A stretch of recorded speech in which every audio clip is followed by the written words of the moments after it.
Hey guys, I just wanted to do a quick review of a knife that I've had for a while but just have not had a chance to do any kind of testing or review on it yet. But this is a knife made by Mantis Knives. It's mantisknives.com, and one of the things that I really like about Mantis Knives is some of the innovations and some of the unique concepts of the designs of the knives that the owner Jared West has come up with. He has some really neat models, some unique designs, and kind of sets it apart from a lot of the knife community. Of course, there are different levels of the knives, different grades of steel that are available, and price differences as well.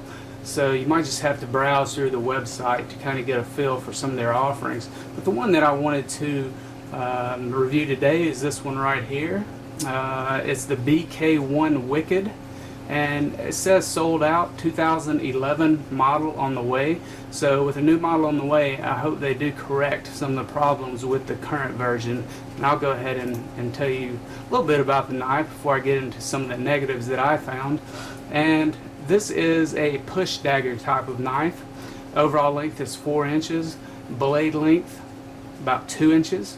It's made of 440V steel, and as you can see, it does have a sheath with it, and it has a really unique design to it, and I'll go ahead and talk a little bit about that right now.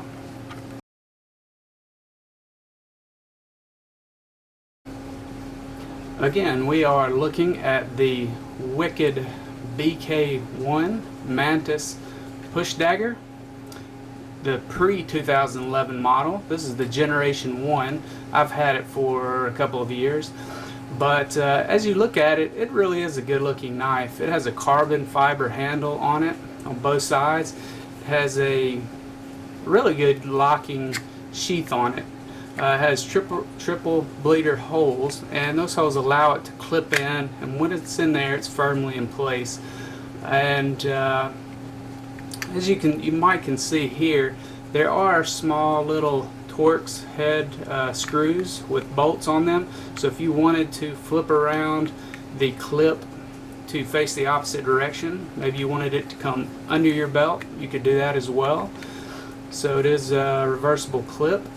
I have put a lanyard of 550 paracord on it right now as I was testing it out as a neck knife, but I just want to go ahead and show you the use right now clipped onto the belt.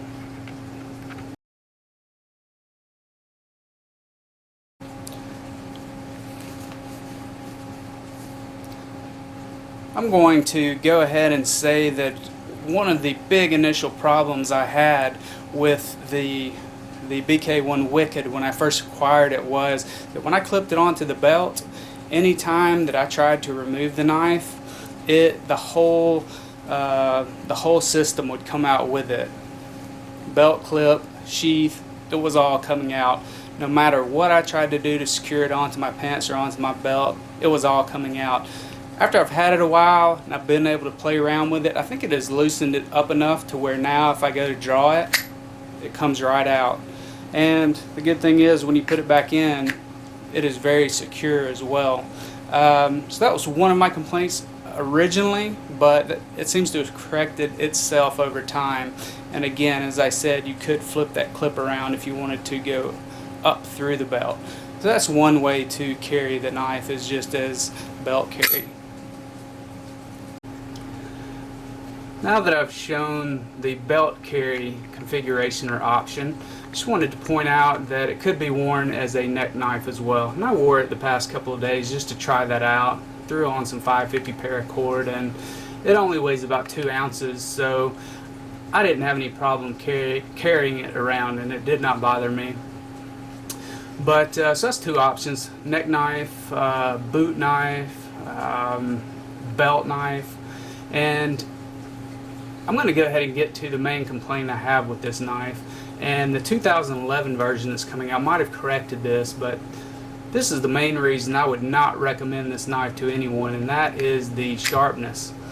The blade as it comes out of the box feels very dull, and it could not even cut paper. I worked on it for a while with a sharpener, knife sharpener, and although it wasn't a great knife sharpener, I worked on it enough to where it should have gotten some kind of edge, an edge that should have been able to cut through paper.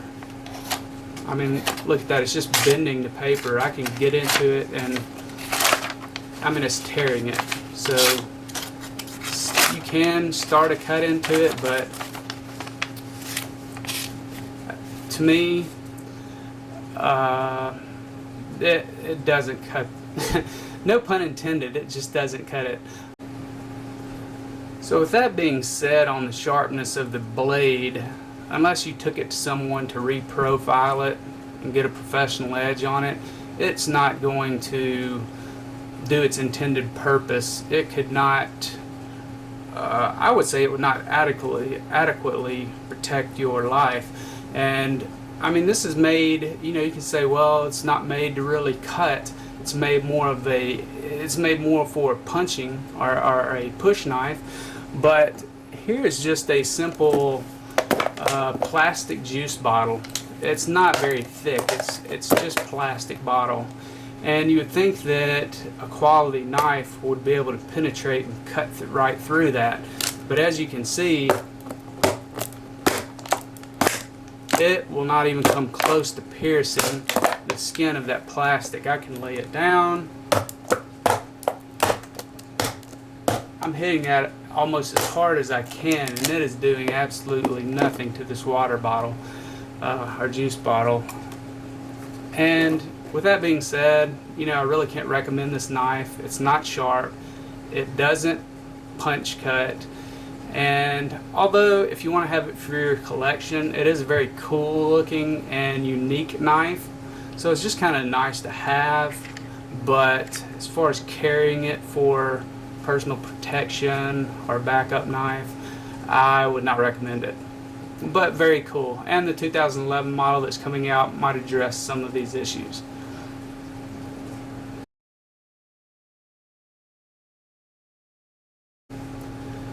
As a comparison, I'm going to just show this knife really quickly. One that I've been testing out the last couple of days is a neck knife, and it is the K-Bar LDK.